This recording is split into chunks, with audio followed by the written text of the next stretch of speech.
que saber de las biomoléculas es que todas están formadas por los bioelementos, ¿ya? Se llama bioelemento y biomolécula porque el prefijo bio significa vida.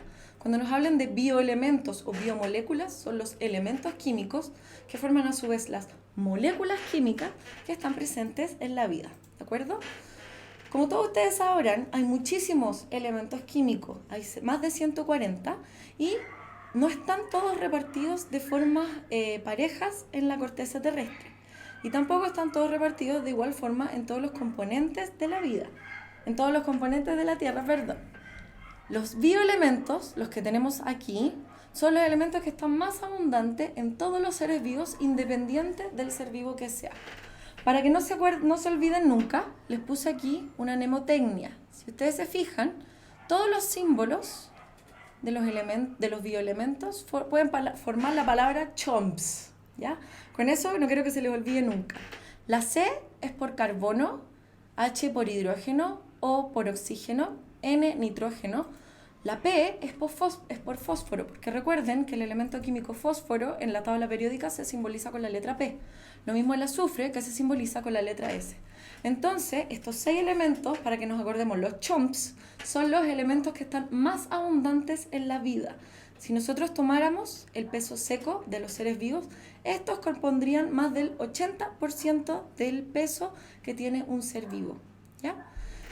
Entonces, todos estos bioelementos, que ya no nos vamos a olvidar nunca cuáles son, los podemos encontrar agrupados en las biomoléculas orgánicas, inorgánicas y en las orgánicas.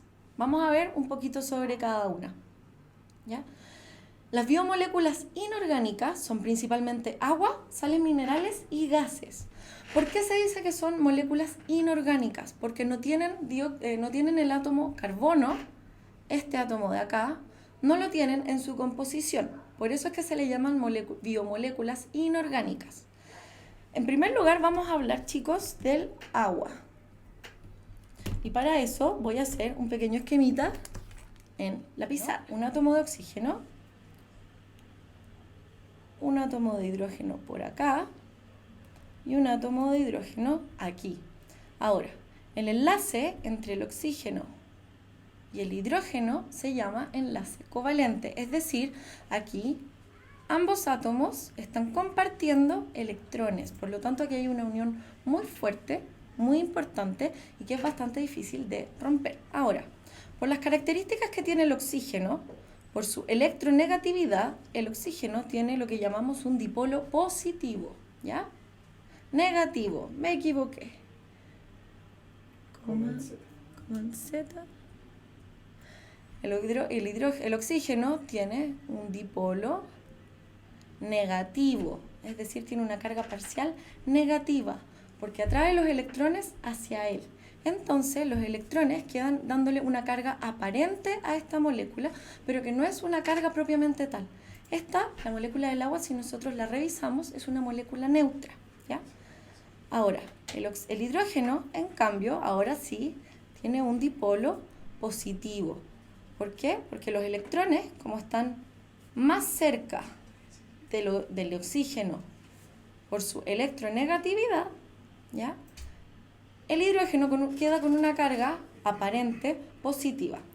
Esto, chiquillos, esta característica que yo les acabo de dibujar del agua es lo que permite que ésta sea el mejor disolvente que podamos encontrar. Es lo que le llaman un disolvente universal. ¿Por qué? Porque esta propiedad de tener dos polos le permite disolver partículas cargadas y otras partículas que también tengan dipolos. Por lo tanto, es lo que facilita y permite la existencia de la vida. ¿Qué les parece? Por algo tan sencillo como la geometría de nuestra molécula, es que encontramos las bases para que pueda existir la vida. Ahora, cosa también importante de esta molécula, este ángulo es un ángulo de 104,5 grados. Ahí. Esa es la distancia, la geometría que tiene esta molécula por cómo está formada por los átomos que la componen. Esto, chicos, quizás no vaya a salir como una pregunta propiamente tal en la PSU, pero es muy importante entender esta característica del agua para entender los procesos que vamos a ir viendo más adelante cuando veamos biología celular, ¿ya? Entonces ahora, volviendo a nuestra clase, ¿ya?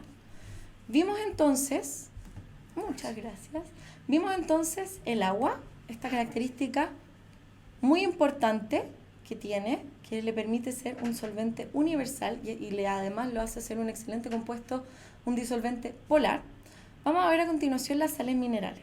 Nosotros hablamos que los bioelementos, es decir, estos elementos que están acá son los más abundantes de la vida, pero no son todos. Hay otros elementos como el calcio, como el cobre, como el fierro, que también son muy importantes para la vida. El calcio está relacionado a la contracción muscular. El fierro está relacionado a los compuestos que tiene la hemoglobina para poder transportar el oxígeno. Hay otros elementos tales como el cobre en algunos complejos, como algunas coenzimas, que ya vamos a ver en esta clase de qué se tratan. Y en las plantas también podemos encontrar otro tipo de bioelementos que le dan a ellas, que le dan las capacidades que vamos a ir viendo más adelante para generar fotosíntesis, para mantener su estructura, etc. Sales minerales también están involucradas en el equilibrio osmótico de las células, es decir, el equilibrio del agua, que también vamos a ir estudiando. Los gases que yo les puse acá como biomoléculas inorgánicas son el oxígeno y el dióxido de carbono principalmente.